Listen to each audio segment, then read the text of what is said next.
Méditons avec le pasteur Ertis. Méditons avec le pasteur Ertis.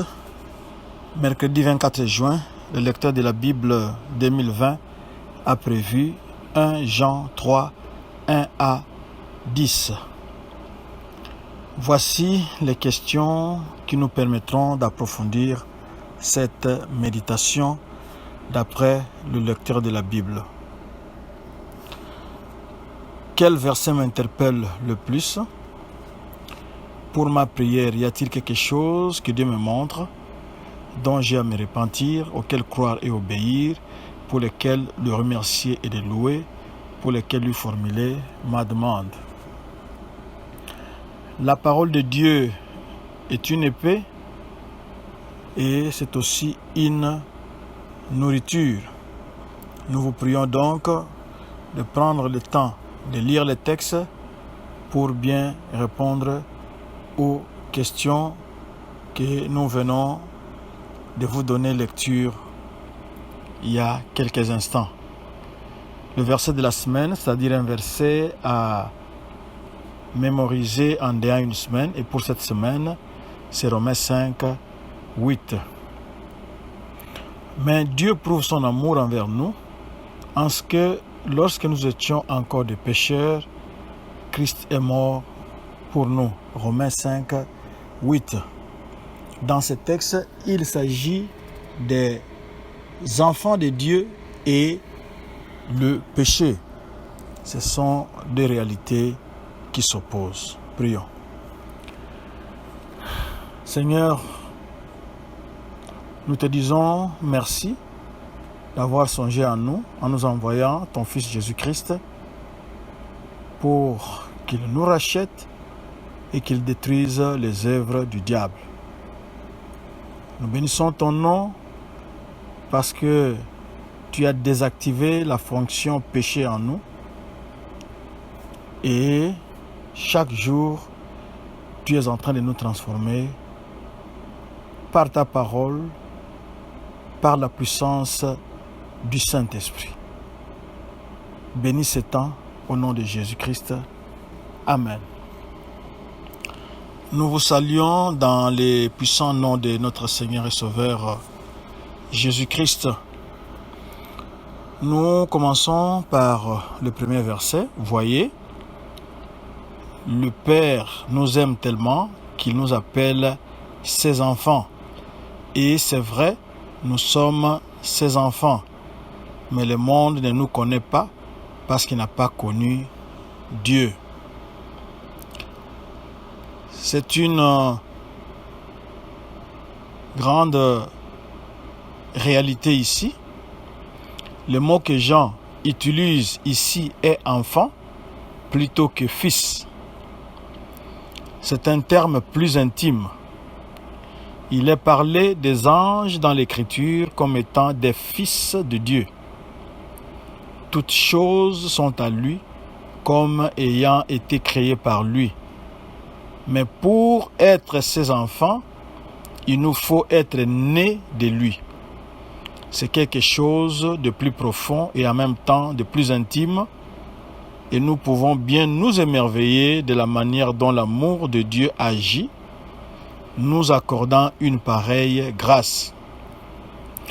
Nous avons été introduits dans cette nouvelle relation par l'opération de Dieu lui-même, accomplie en nous par la puissance du Saint-Esprit. Il aurait pu lui plaire, tout en nous sauvant, de nous introduire dans une relation avec lui bien inférieure à celle-ci. Mais non, telle a été la manière d'agir de son amour. Mais il y a plus. Tout comme cet acte de nous engendrer nous a liés à lui dans cette nouvelle relation, ainsi aussi cet acte nous a détachés du monde, et cela d'une manière tout à fait fondamentale.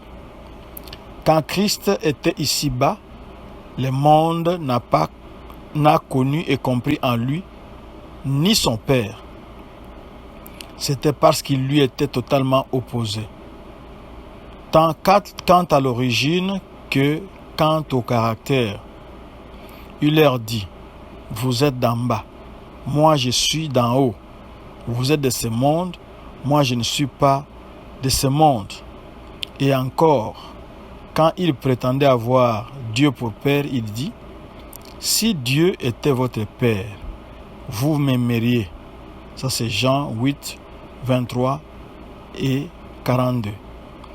Le problème était qu'ils n'avaient pas la nature qui les aurait rendus capables de connaître ou de comprendre Christ.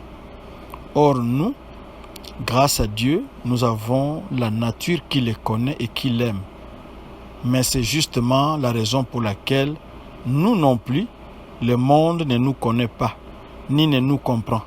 C'est inhérent à la nature des choses. Au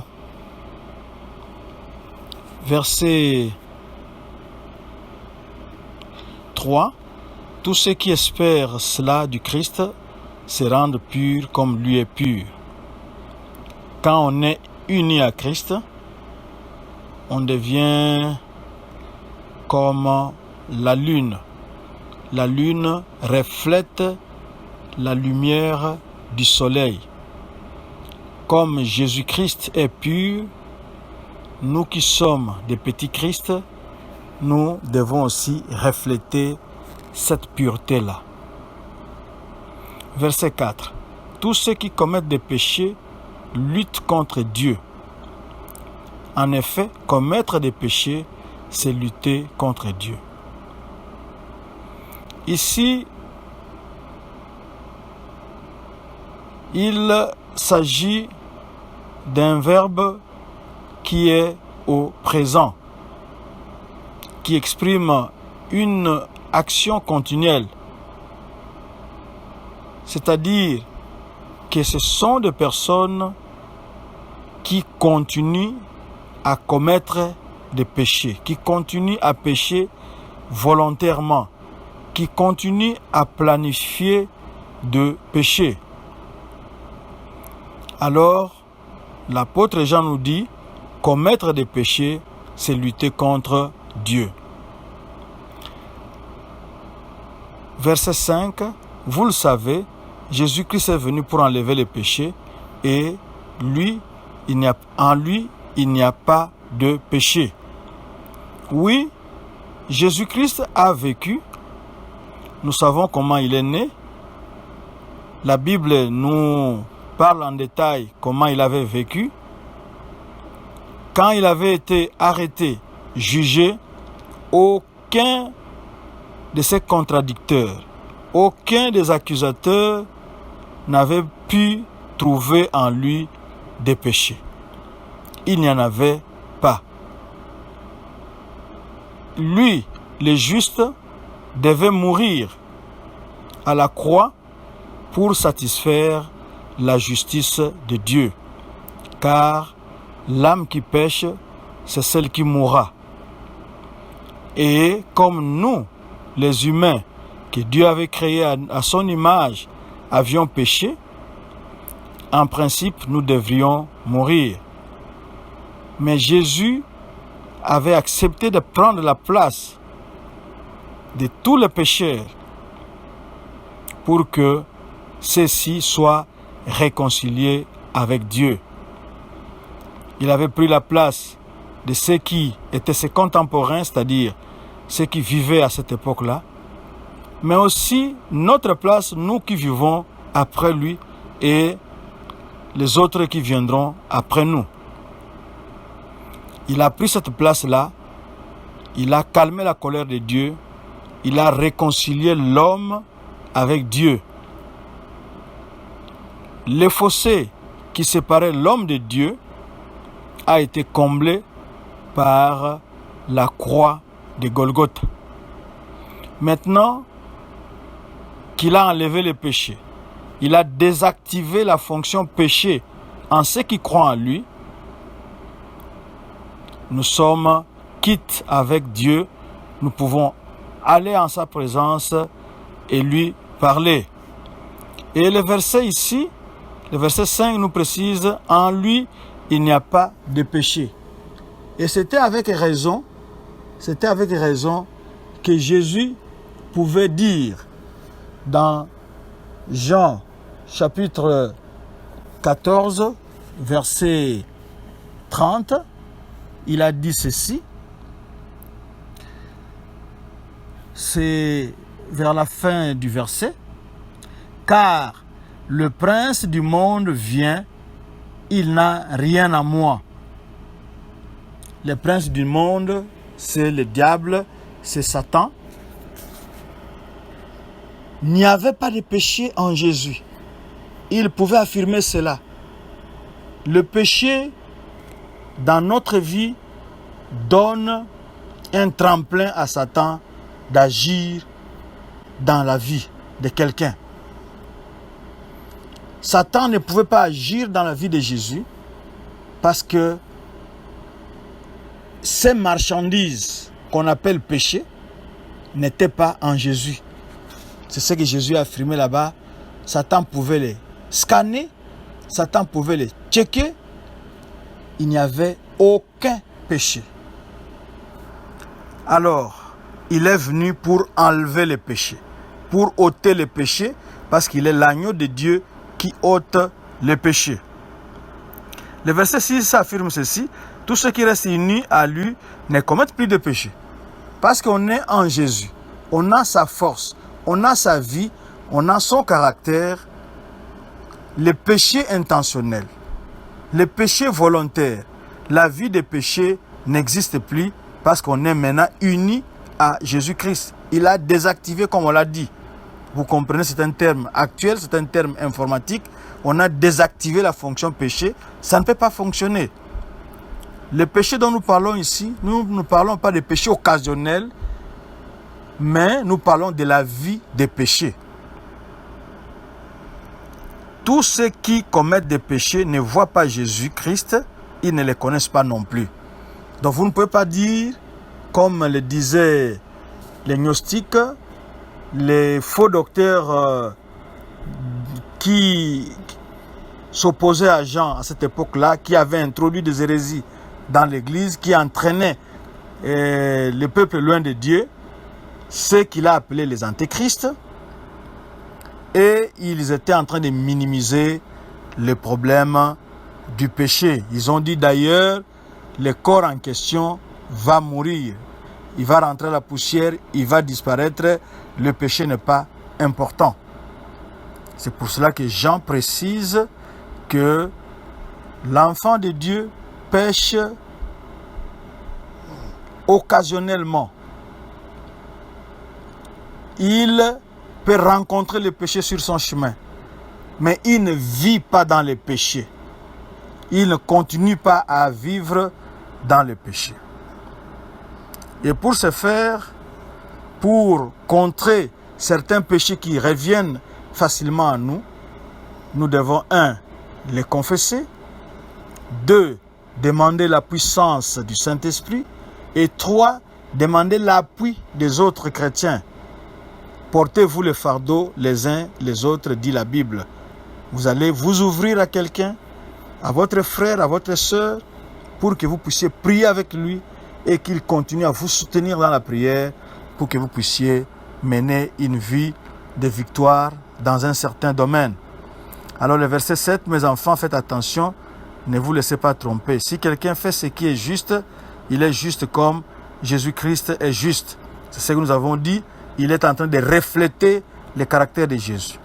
Verset 8, si quelqu'un commet des péchés, il appartient à l'esprit du mal. Nous venons de le dire ici, ce sont des termes qui sont au présent. Commet des péchés. C'est-à-dire, c'est une action continuelle. Quand quelqu'un commet des péchés, c'est clair, même s'il s'appelle chrétien, même s'il s'appelle Jésus-Christ, je ne parle pas de Jésus-Christ de Nazareth, quelqu'un qui prendrait le nom de Jésus, mais si il commet des péchés, c'est-à-dire il vit dans le mal, sa vie est caractérisée par le péché, il continue à pécher, alors il appartient à l'esprit du mal, parce que l'esprit du mal, c'est-à-dire l'esprit de Satan, est pécheur depuis le début. Et nous avons une précision importante, pourquoi le Fils de Dieu est-il venu?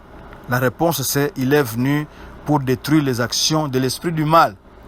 Vous avez Jésus-Christ, vous avez son nom, vous avez sa puissance, Et on vous dit, l'une des raisons pour laquelle il était venu, c'était pour détruire les actions de l'esprit du mal. Vous avez Jésus-Christ qui est venu pour détruire les actions du mal. Quelles sont les actions du mal dans votre vie? Jésus-Christ est là. Il est prêt à vous aider pour les détruire, les déboulonner. 9. Tous ceux qui sont enfants de Dieu ne commettent plus de péché. C'est ce qu'on a dit. En effet, la parole de Dieu reste en eux comme une semence. Dieu a planté sa parole en vous et cette parole-là empêche le péché de vous vaincre. Parce que la parole de Dieu vous donne la capacité de résister, la capacité de vaincre. Et le verset 9 complète, ils ne peuvent plus commettre de péché parce qu'ils sont enfants de Dieu. Nous continuons à préciser que ce n'est pas la vie des péchés. On peut rencontrer le péché, mais on ne doit pas vivre dans le péché. C'est ce qu'il est en train de dire ici. Un enfant de Dieu peut rencontrer le péché, mais un enfant de Dieu ne vit pas dans le péché. Parce que vivre dans le péché, c'est contraire à la nouvelle appellation, à la nouvelle naissance. La nouvelle naissance signifie vous êtes transformé, vous êtes entré dans la famille de Dieu. Et là, dans la famille de Dieu, on est juste, il n'y a pas de péché. Mais si vous continuez à pécher, alors vous n'avez pas encore rencontré le Seigneur et vous avez besoin du Sauveur pour qu'il vous fortifie. Voici comment, ça c'est le verset 10, voici comment on distingue les enfants de Dieu et les enfants de l'esprit du mal. Ça c'est un moyen simple qu'il a donné. Tous ceux qui ne font pas ce qui est juste ou qui n'aiment pas leurs frères et leurs sœurs n'appartiennent pas à Dieu. Il y a deux choses ici. Faire ce qui est juste, Dieu est juste. Quand vous pratiquez la justice, vous êtes enfant de Dieu. Quand vous aimez votre frère, votre sœur en Christ, vous êtes enfant de Dieu. Le contraire, vous n'êtes pas enfant de Dieu. C'est clair et c'est bien dit. C'est la fin. Nous allons nous arrêter là pour prier.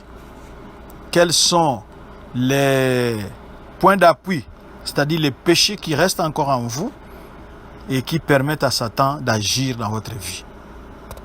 Nous avons donné 3 moyens: confession et prière pour demander la puissance du Saint-Esprit et partager cette intention avec quelqu'un d'autre, avec d'autres personnes qui peuvent vous soutenir dans la prière.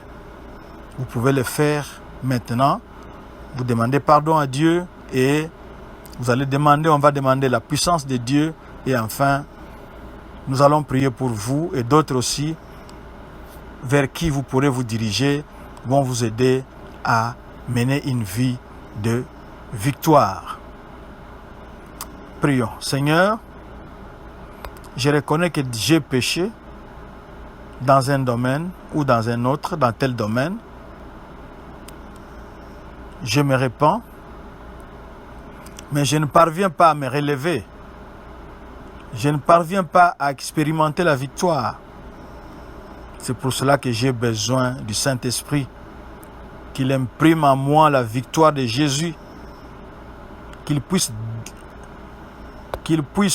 désactiver cette fonction de péché en moi pour que je puisse te plaire dans toutes mes voies. Merci Seigneur pour cela.